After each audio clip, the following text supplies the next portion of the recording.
So the world is full of contrast, and I really think it makes us appreciate all the things we do love and enjoy even more. So as we look around here, you can see the contrast of the mountains in the distance, the valley below, these huge ridges and ripples that we're on. And my personal favorite, when we talk about contrast, look in the distance at the beautiful mountain. Now, some people don't love winter, and I'll admit I'm in that category. But, man, does that winter snow just instantly beautify that mountain and give it a whole new complexity. We see ridges we wouldn't see before, and the contrast is just something to be appreciated. So I think that's the lesson for today. We're thinking about contrast. But let's go down and see this vortex. So the interesting thing about this book that I'm reading talks about the vortex and kind of how our thinking can attract what's in our lives. So almost like a vortex, right? If you're thinking negatively about a bunch of things, you're probably going to see a lot more negative in your life, and you're actually unknowingly attracting more of that negativity. So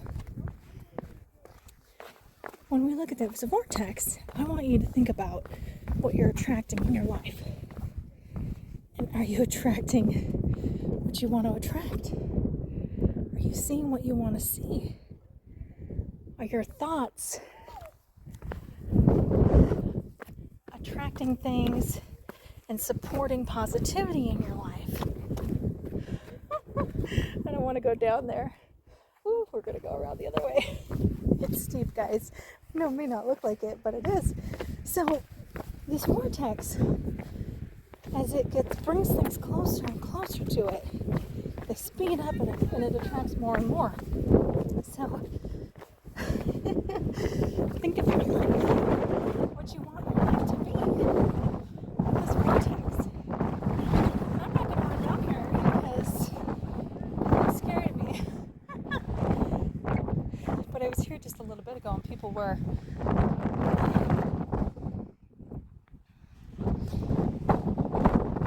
let this vortex attract positivity in life.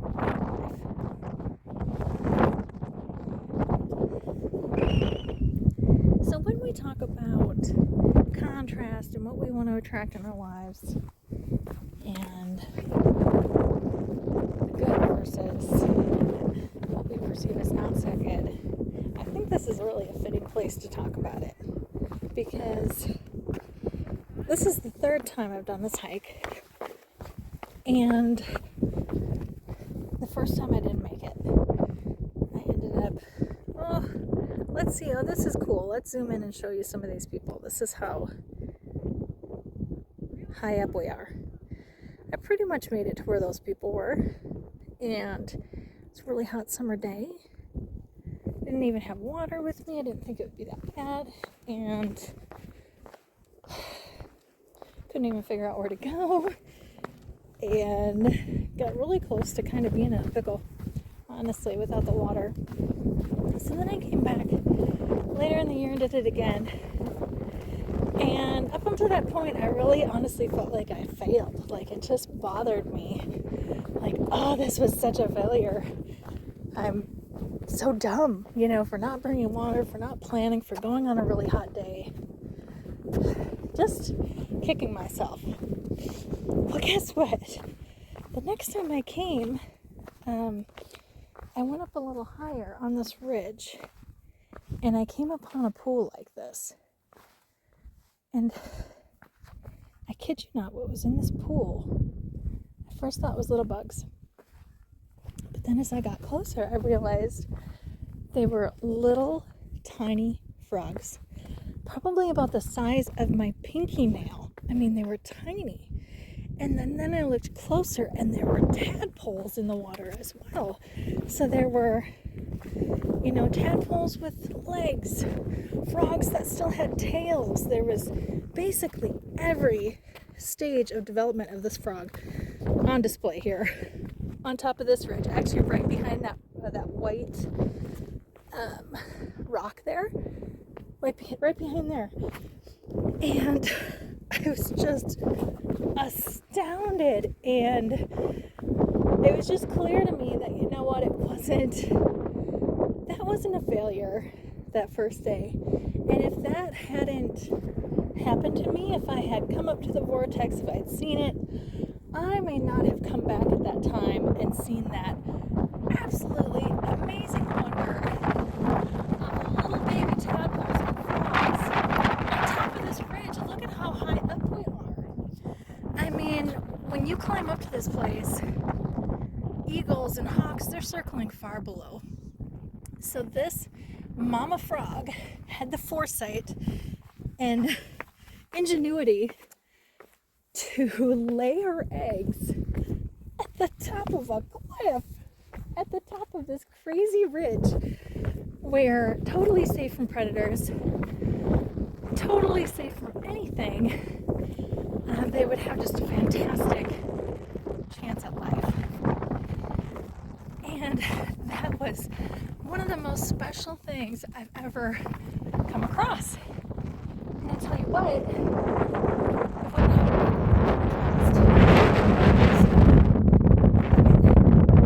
got more of that contrast now. Look at that beautiful mountain.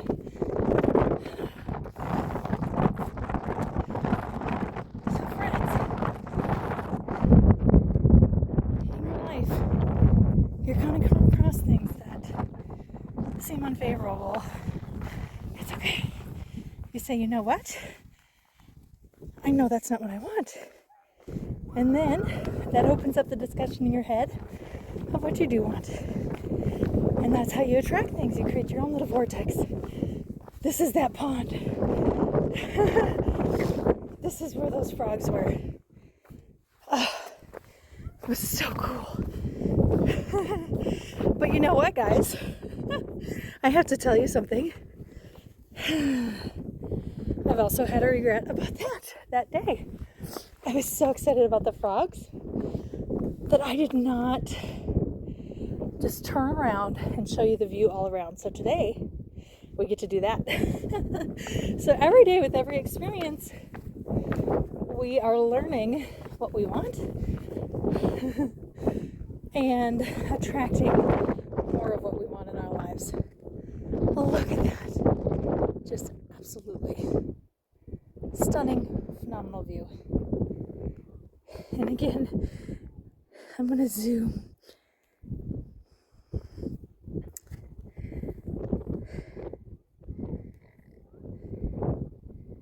So you can see the context here of just how large and massive and beautiful this area is. Oh, so stunning. So we're going to do what I kicked myself for not doing last time. We're going to go over here. Check out the view over here.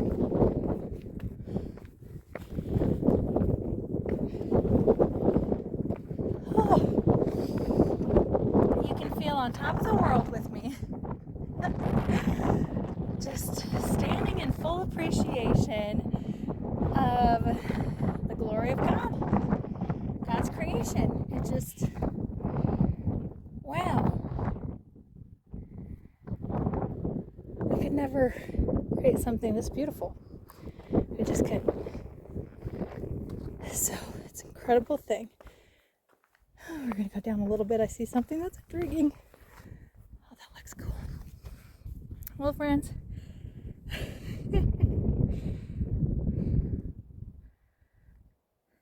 I hope that you've enjoyed climbing to the top of the world with me and that you've enjoyed this walk with God.